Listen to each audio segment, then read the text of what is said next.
हमने भी किया था 1.2 लाख का पीसी बिल्ड और उस वीडियो के एंड में मैंने बोला था कि भाई साहब बताओ कि कोई और पीसी बिल्ड करें कुछ और बजट में। तो मेरे को सबसे ज्यादा डिमांड मिली 50,000 से लेके 80,000 के बीच में। पहले मैं सोच रहा था 50,000 में बिल्ड करूं, लेकिन 50,000 में वैसी पीसी बिल्ड नहीं हो पा रही थी जैसे मैंने टाइटल में लिखा है ना, गेमर्स एंड कंटेंट क्रिएटर्स। तो भाई मेरे को बनानी थी वैसी पीसी बिल्ड जिसके अंदर आपको सारा काम हो जाए, बढ़िया गेमिंग भी कर सको, बढ़िया वीडियो एडिटिंग वगैरह कर सको, प्रोडक्टिविटी टास्क कर सको। तो मैंने बजट को बहुत ज्यादा तो पुश नहीं करा, अंडर 80,000 में आज पीसी बिल्ड करने वाले हैं। एंड सिर्फ नॉर्मल पीसी बिल्ड नहीं होगी, इसके अंदर मैं आपको बताऊंगा कि कैसे कंपोनेंट्स यूज करने हैं, किस कंपोनेंट का क्या सिग्निफिकेंस है, मतलब अगर हम प्रोसेसर चूज कर रहे हैं तो वो कैसे चूज कर सकते हैं। तो एक हाउ टू टाइप वीडियो भी हो जाएगी, प्लस परफॉर्मेंस, बेंचमार्क, गेमिंग वेमिंग, वो तो भाई साहब देखो हम करेंगे। अब पीसी बिल्ड करते हुए सबसे पहला कंपोनेंट हमें जो चूज करना होता है वो है प्रोसेसर, और आज की वीडियो में हम जो चूज कर रहे हैं वो है Intel Core i5 12400F, यानी कि i5 12 जनरेशन प्रोसेसर है और अंडर 80 के रहना था, तो मेरे को ये वाला ऑप्शन सही लगा। और इस प्रोसेसर की जो प्राइसिंग है वो आपको 12 to 13,000 के आसपास मिल जाएंगे। एंड ये जो प्रोसेसर है अपने प्राइस पॉइंट के हिसाब से अच्छी खासी परफॉर्मेंस देता है, वो मैं आपको आगे सारी दिखाई दूंगा। और वैसे प्रोसेसर चूज करते हुए ना हमारे को 4 चॉइसेस मिलती है, जैसे 3, 5, 7 और 9। फिर चाहे आप AMD में चले जाओ चाहे इंटेल में चले जाओ। इंटेल में i3, i5, i7, i9 होता है, AMD में Ryzen 3, Ryzen 5, Ryzen 7, Ryzen 9 होता है। अभी जो नंबर्स है ना 3 से लेकर 9 तक, ये परफॉर्मेंस को डिनोट करते हैं। अगर 3 है तो बिल्कुल एकदम एंट्री लेवल वाला पीसी हो गया, थोड़ा सस्ती वाली रेंज में, और परफॉर्मेंस भी आपको ठीक ठीक मिलेगी, ऑफिस वाले काम कर लिए नॉर्मल। 5 हो गया तो इंटरमीडिएट लेवल हो गया, लाइक 50,000 से लेकर बजट थोड़ा आपको ऊपर है 52, 70, 80 तक, तो उसके अंदर i5 या Ryzen 5 आ जाता है। फिर i7, Ryzen 7 हो गया थोड़ा हाई परफॉर्मेंस, और फिर 9 हो गया तो मतलब एकदम फ्लैगशिप मामला है, मोटी पार्टी वाली बातचीत। हमारे चैनल पे i9 Ryzen 9 की पीसी बिल्ड्स हैं, आप चाहो तो वो भी देख सकते हो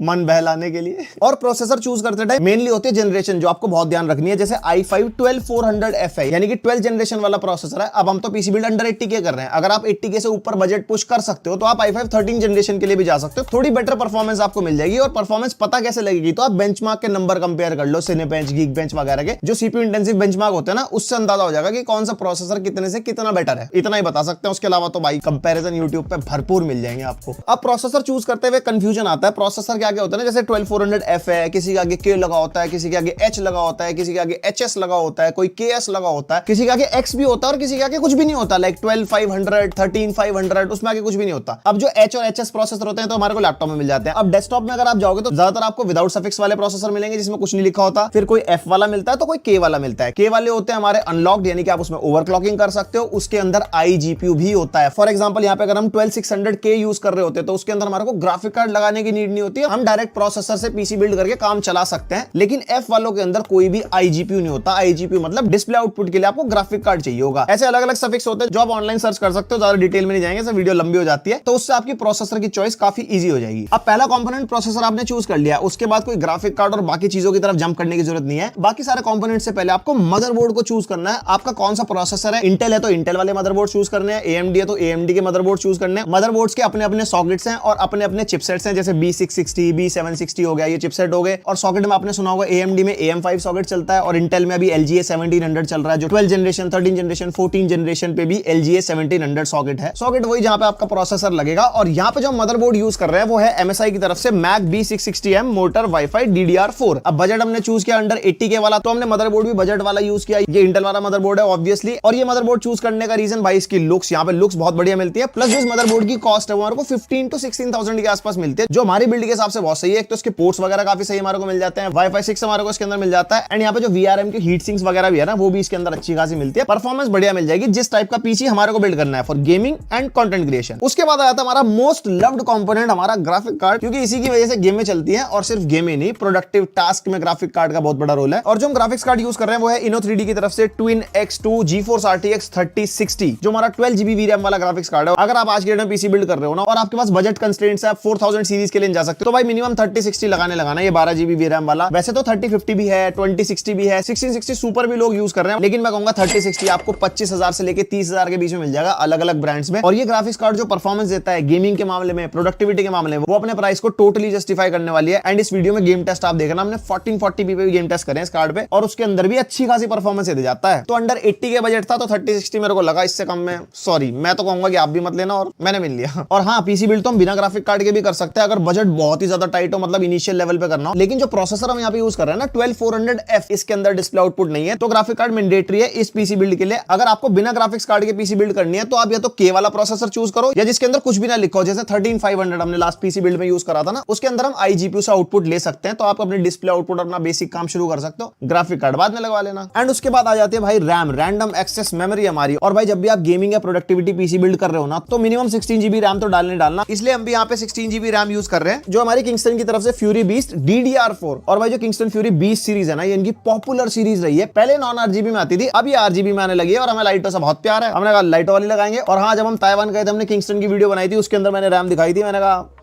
पीसी बिल्ड में यूज करनी तो बनती है ऐसा। और अगर आप इससे भी बजट में पीसी बिल्ड कर रहे हो तो आप किंगस्टन की वैल्यू रैम्स भी देख सकते हो, जो पीसीज और लैपटॉप्स दोनों के लिए आती हैं। फिर आ जाती है SSD, जो आज की डेट में हॉट टॉपिक बन रखी है भाई। एक्सटर्नल है, इंटरनल है। इंटरनल में भी आपको SATA SSD मिल जाती है, Gen 3, Gen 4, Gen 5 तक आ चुकी है अब तो। देखो सबसे पहले टाइप्स ऑफ SSD देख लो आप। यहाँ पे एक 2.5 इंचेस वाली ड्राइव आती है, जो कि इंटरनल वाली है हमारी। इसकी रीड एंड राइट स्पीड 200 से लेके 500 Mbps के आसपास होती है। जैसे भी हमने इन्फिनिक्स का लैपटॉप किया थोड़े दिन पहले, उसके अंदर SATA SSD लगी हुई थी। उसके अलावा जो सबसे कॉमन है आज की डेट में वो है M.2। उसके अलावा ये M-SATA भी आती है, छोटे की होती है। ये कुछ लैपटॉप्स में भी यूज होते हैं या फिर हैंडहेल्ड डिवाइस नहीं आ रहे, जैसे स्टीम डेक हो गया आपका। और सबसे ज्यादा पॉपुलर ये M.2 वाली है, जिसमें आपने देखा होगा ना PCI NVMe M.2 SSD आपका मेंशन होता है जब भी आप SSD बाय करते हो या फिर लैपटॉप बाय करते हो। अब यहाँ पे हमने भाई स्टोरेज में कोई कंजूसी नहीं करी है। अंडर 80K वाली पीसी बिल्ड है, थोड़ा और पैसा बचाने के लिए चाहता मैं Gen 3 भी यूज कर सकता था, लेकिन मैंने यहाँ पे Gen 4 SSD यूज करी है किंगस्टन की तरफ से। KC3000 जो हमारी Gen 4 SSD है, अप टू 7000 Mbps हमारे को रीड स्पीड इसके अंदर मिलेगी। एंड मैं कह रहा था ना भी कि Gen 3 भी मैं यूज कर लेता। अगर गेमिंग पीसी बिल्ड होती है ना, डेडिकेटेडली गेमिंग के लिए बिल्ड कर रहे होते तो वहां पे Gen 3 फिर भी चल जाती है, लेकिन Gen 4 जब प्रोडक्टिविटी की बात आती है ना, जहां पे आप वीडियो एडिटिंग कर रहे हो, ह्यूज फाइल साइज वाली आपकी वीडियोस है, मल्टीटास्किंग चल रही है, कहीं पे एक्सप्लोरर खुला है, कहीं पे ब्राउजर खुला है, कहीं पे वीडियो एडिटिंग भी साथ में चल रही है, बहुत सारे टास्क चल रहे हैं, वहां पे Gen 4 SSD आपको चाहिए। क्योंकि रीड एंड राइट स्पीड जो Gen 4 SSD की है ना, अप टू 7000 Mbps, वहां पे चाहे आप गेमिंग कर लो, चाहे प्रोडक्टिविटी कर लो, चाहे वो पीसी का बूट टाइम ही क्यों ना हो गया, स्टोरेज पे भाई बहुत मैटर करता है। और एक चीज का ख्याल रखना, Gen 4 SSD के साथ जो आप मदरबोर्ड चूज कर रहे हो ना, उसके अंदर भी Gen 4 SSD का सपोर्ट होना चाहिए। और हमारे को किंगस्टन में स्टोरेज में अदर ऑप्शंस भी मिल जाते हैं, जैसे NV2 SSDs हैं फॉर बजट यूजर्स, और Kingston fury renegade series SSDs भी आते हैं जो हीट सिंक के साथ आती है, डेडिकेटेडली गेमर्स और कंटेंट क्रिएटर्स के लिए। उसके बाद हमारा ठंडक वाला कंपोनेंट आता है, जो हमारे CPU को ठंडा रखेगा। वैसे जो हमारा 12400F है ना, इसके साथ हमारे को स्टॉक कूलर मिलता है, लेकिन जो हमारा पर्पस है ना पीसी बिल्ड करने का, वो है हाई एंड टास्क करना, मतलब CPU पे पड़ेगा अंधाधुन लोड, तो उसके अंदर हमारे को ठंडक थोड़ी ज्यादा चाहिए। लेकिन ज्यादा ठंडक भी नहीं हम कर सकते, जैसे कि AIO, क्योंकि हमारा जो बजट है वो अंडर 80K वाला है। तो यहाँ पे हम एयर कूलर यूज कर रहे हैं डीप कूल की तरफ से गैमेक्स सीरीज का AG400। और यहाँ पे जो एयर कूलर का फैन है वो हमारे को LED वाला मिलता है। RGB का वर्ड यूज नहीं करूंगा क्योंकि हम चेंज नहीं कर सकते, वो रेनबो इफेक्ट में चलता रहता है और बढ़िया लगता है, एकदम लाइट, एकदम FPS के साथ आएगी बढ़िया। और इस एयर कूलर को यूज करने का सिंपल सा रीजन है, एक तो इसकी प्राइसिंग भाई 1800 रुपीज का एयर कूलर है, और इस एयर कूलर की जो हीट सिंक है वो अच्छी खासी बड़ी है स्टॉक कूलर के कंपैरिजन में, और 12400F के हिसाब से बिल्कुल सही है। बाकी CPU के थर्मल्स वगैरह को कैसे हैंडल करता है वो आगे मैं आपको गेम टेस्ट वगैरह में दिखाई दूंगा। अब हमारा जो लास्ट कंपोनेंट है, सबसे इंपॉर्टेंट और सबसे इग्नोर्ड कंपोनेंट है, मतलब कोई इस पे जल्दी ध्यान नहीं देता। हमें देख लो ऑलमोस्ट एंड में लेके आ रहे हैं भैया, पावर सप्लाई भी लगानी होती है। अब इसको एंड में लाने का रीजन भी है, जब सारे कंपोनेंट्स डिसाइड हो जाते हैं ना, तब उसके बाद हमारे को पता लगता है कि कितनी पावर की हमारे को नीड है, कितने वॉट की पावर सप्लाई लेनी है। तो यहाँ पे जो हम PSU यूज कर रहे हैं वो है डीपकूल की तरफ से PK550D, जो हमारी 550 वॉट वाली पावर सप्लाई है, एंड ये 80+ ब्रॉन्ज सर्टिफिकेशन के साथ आती है। और ये सर्टिफिकेशंस, कितने वॉट की पावर सप्लाई लगानी है, उसको कैलकुलेट कैसे करना है, किस किस टाइप की पावर सप्लाई आती है, मॉड्यूलर, सेमी मॉड्यूलर, वो सब आपको कैसे चूज करना है, उसके ऊपर ना हमने एक डेडिकेटेड वीडियो बना रखी है। इस वीडियो के बाद जाके आप देख सकते हो, मैं डिस्क्रिप्शन में भी लिंक वगैरह दे दूंगा। और जैसे कि हमारा थोड़ा टाइट बजट है, तो हम जो पावर सप्लाई यहाँ पे यूज कर रहे हैं ये नॉन मॉड्यूलर वाली पावर सप्लाई है, यानी कि सारी की सारी जो वायर्स हैं वो इससे कनेक्टेड है, वो आप रिमूव वगैरह नहीं कर सकते PSU से। ये थोड़ी कम रेंज में आती है, मॉड्यूलर वाली थोड़ी ज्यादा रेंज में आती है, जिसके अंदर वायर मैनेजमेंट आप अच्छा कर पाओगे। लेकिन वही बात है ना, अंडर 80K तो यही बनता है। अभी हमारी इतनी सारी आइटमें हैं, इनको कहां लगाएंगे भैया? कैबिनेट के अंदर लगाएंगे। और कैबिनेट भी हमने काफी सस्ती चूज करी है, जो हमारी गैलेक्सी की तरफ से रेवोल्यूशन 05। और ये कैबिनेट आती है हमारी फ्रंट मैश के साथ, सामने आपको वो जाली वाली वाला माहौल मिल जाएगा। और इस कैबिनेट के अंदर हमारे 4 LED फैंस मिलते हैं, तो मतलब लाइटों के मजे आपको कैबिनेट में मिल जाएंगे। और लाइटें जितनी हम अपने पीसी के अंदर लगा रहे हैं, रैम के अंदर होगी, कूलर में होगी, वो सारी हमारे को दिखेंगी भी, क्योंकि ये ग्लास वाली कैबिनेट है, साइड से एकदम फुल ट्रांसपेरेंट मामला। तो भाई सारी सामग्री हमारी पूरी हो चुकी है। अब इस सामग्री को इस बड़ी सामग्री के अंदर लगाते हैं और अपनी सुंदर सी पीसी बिल्ड को तैयार करते हैं।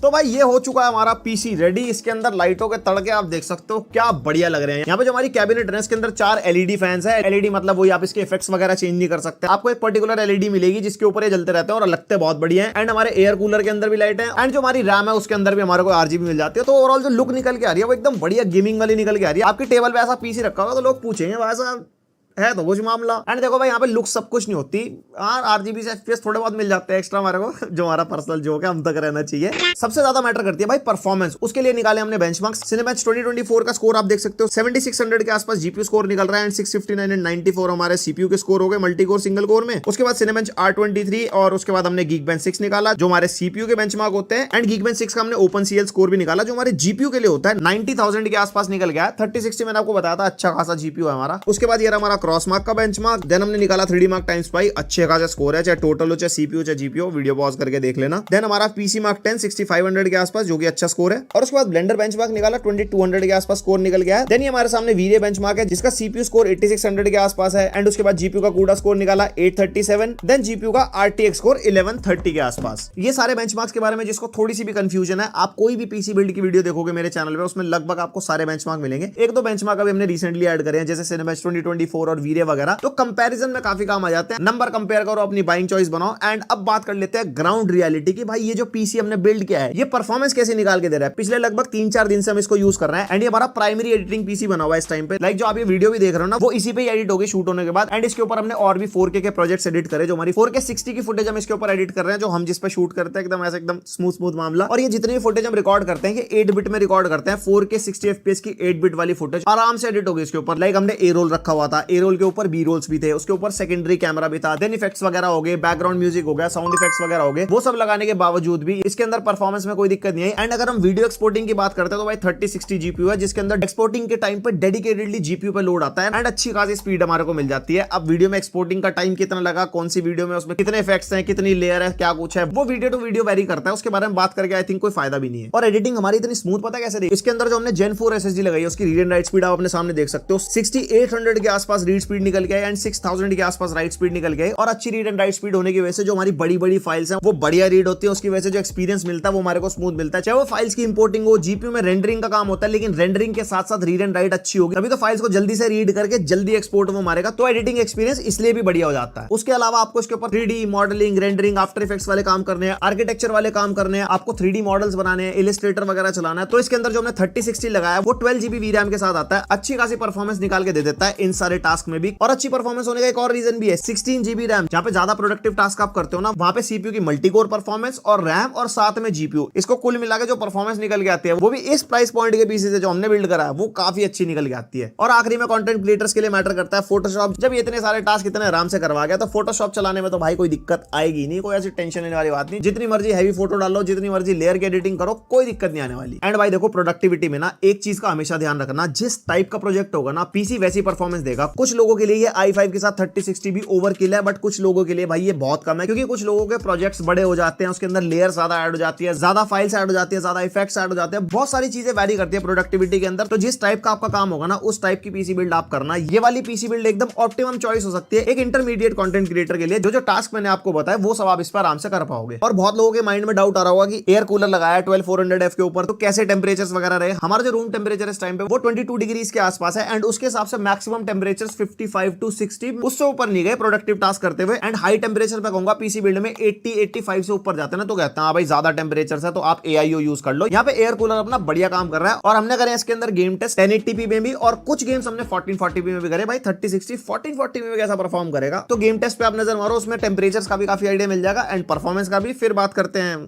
कंक्लूजन की। स्टार्ट करें हम सबसे पहले वैलोरेंट से। सेटिंग्स को रखा है हमने यहाँ पे हाई पे और रेजोल्यूशन 1080p है। शुरुआत में सारे गेम 1080p पे टेस्ट कर रहे हैं एंड ये जैसे कि हमारा सीपीयू इंटेंसिव गेम है 1080p में हमारे को 350-400 FPS के आसपास मिल रहे हैं। जैसा 12400F परफॉर्म करता है उस हिसाब से बढ़िया परफॉर्मेंस निकाल के दे रहा है। फिर हमने टेस्ट किया CS2 वेरी हाई सेटिंग्स पे और रेजोल्यूशन यहाँ पे भी 1080p है एंड यहाँ पे आराम से हमारे को एवरेज 150 FPS के आसपास मिल रहे हैं। और जो हमारा भाई काउंटर स्ट्राइक नए वाला है ना ये जीपीयू इंटेंसिव हो चुका है, 5.5GB के आसपास जीपीयू VRAM यूज कर रहा है, आप यहाँ पे देख सकते हो। बाकी ऊपर जीपीयू के स्टैट्स है, फिर सीपीयू के स्टैट्स है, रैम है और फिर FPS है, ये सब आपको पता ही होगा। And then we are testing Far Cry 6 on ultra settings. यहाँ पे कोई भी अपस्केलिंग वगैरह हमने लगाई, रॉ परफॉर्मेंस आ रही है, 100 FPS के आसपास मिल रहा है अल्ट्रा सेटिंग्स पे। और यहाँ पे 16GB रैम है, उसके आप देख सकते हो 10GB के आसपास रैम यूज हो रही है। और बाकी सारे स्टैट्स आपके सामने। एयर कूलर अच्छा काम कर रहा है इसके ऊपर, 40 डिग्री के आसपास सीपीयू टेम्परेचर जो एकदम चिल्ड साइड है। And then we are testing GTA 5 on very high settings 1080p resolution और यहाँ पे आराम से हमारे को 140-150 FPS मिल रहा है, बढ़िया प्लेबल, क्या मोर देन प्लेबल FPS मिल रहा है। उसके बाद हमने टेस्ट किया God of war ultra settings पे, लेफ्ट साइड में DLSS ऑफ है, राइट साइड में रखा हमने क्वालिटी पे और यहाँ पे दोनों के बीच में 30 to 40 FPS का डिफरेंस मिल रहा है DLSS ऑन और ऑफ में। और यहाँ पे मैं कह सकता हूँ भाई अल्ट्रा सेटिंग्स पे 1080p में 3060 हमारा बढ़िया गेम प्ले करवा देता है। यहाँ पे 160-170 वॉट तक पावर ड्रॉ कर रहा है। जीपीयू हमारा 6GB के आसपास VRAM यूज हो रही है। वैसे तो 12GB VRAM वाला ग्राफिक्स कार्ड है, लेकिन इतनी इनफ है और बढ़िया गेम प्ले करवा रहा है। उसके बाद हमने टेस्ट किया लास्ट ऑफ अस। यहाँ पे लेफ्ट साइड में DLSS ऑफ है, राइट साइड में DLSS को क्वालिटी पे रखा है और सेटिंग्स को रखा हमने हाई पे। और यहाँ पे हाई सेटिंग्स में आराम से हमारे को 75 to 80 FPS मिल रहा है। तो अगर आप वेरी हाई सेटिंग्स पे भी खेलोगे तो आराम से 60 FPS वाली गेमिंग करवा देगा। ग्राफिक कार्ड अच्छा खासा कैपेबल है। फिर हम टेस्ट कर रहे हैं Forza Horizon 5। लेफ्ट साइड में DLSS ऑफ रखा है, राइट साइड में रखा है क्वालिटी पे और सेटिंग्स को यहाँ पे हमने रखा है अल्ट्रा पे। अल्ट्रा करने के बाद ना नीचे आप रे ट्रेसिंग भी देख सकते हो, वो हाई पे हो जाती है। और यहाँ पे बढ़िया हमारे को 80-90 FPS के आसपास मिल रहे हैं दोनों DLSS ऑफ और ऑन पे। बाकी रैम आप देख सकते हो 12GB के आसपास यहाँ पे कंज्यूम हो रही है, 6.5GB के आसपास GPU कंज्यूम हो रहा है। तो इससे आप अंदाजा लगा सकते हो जो स्पेक्स हमने यूज करी है फॉर प्रोडक्टिविटी और फॉर गेमिंग, वो बजट के हिसाब से एकदम बढ़िया यूज करी है। एंड उसके बाद हम टेस्ट कर रहे हैं RDR2 1080p पे टेस्ट कर रहे हैं। फेवर क्वालिटी हमने रखा है, यानी कि अल्ट्रा सेटिंग्स। लेफ्ट साइड में DLSS ऑफ है, राइट साइड में रखा DLSS को क्वालिटी पे। और यहाँ पे हमारे को एवरेज 70 to 80-85 FPS के आसपास मिल रहे हैं, जो कि काफी अच्छे खासे हैं। RDR2 काफी ज्यादा ग्राफिक्स इंटेंसिव गेम है, तब भी परफॉर्मेंस बढ़िया निकल के आ रही है। उसके बाद call of duty Warzone 2.0 extreme पे टेस्ट करा है। यहाँ पे भी DLSS का सेम सिनेरियो रखा है लेफ्ट और राइट साइड में। और यहाँ पे हमारे को रॉ परफॉर्मेंस में बढ़िया 65 to 75 FPS के आसपास मिल रहा है। और वहीं पे DLSS क्वालिटी पे लगाने के बाद 100 FPS के आसपास मिल रहा है। और अगर हम चाहें तो सेटिंग्स को और गिरा के इससे ज्यादा FPS भी निकाल सकते हैं। मैंने एक्सट्रीम पे आपको दिखा दिया। उसके बाद हम टेस्ट कर रहे हैं हॉगवर्ट्स लेगेसी, जिसमें हमने सेटिंग्स को रखा अल्ट्रा पे और DLSS का सिनेरियो सेम है, लेफ्ट साइड में ऑफ, राइट साइड में क्वालिटी पे। और यहाँ पे आप परफॉर्मेंस देख सकते हो अल्ट्रा सेटिंग्स पे रॉ परफॉर्मेंस में एवरेज 60 FPS हमारे को मिल रहा है, जो कि अच्छे खासे प्लेबल है AAA टाइटल के हिसाब से। और वहीं पर DLSS लगाने के बाद तो भैया बस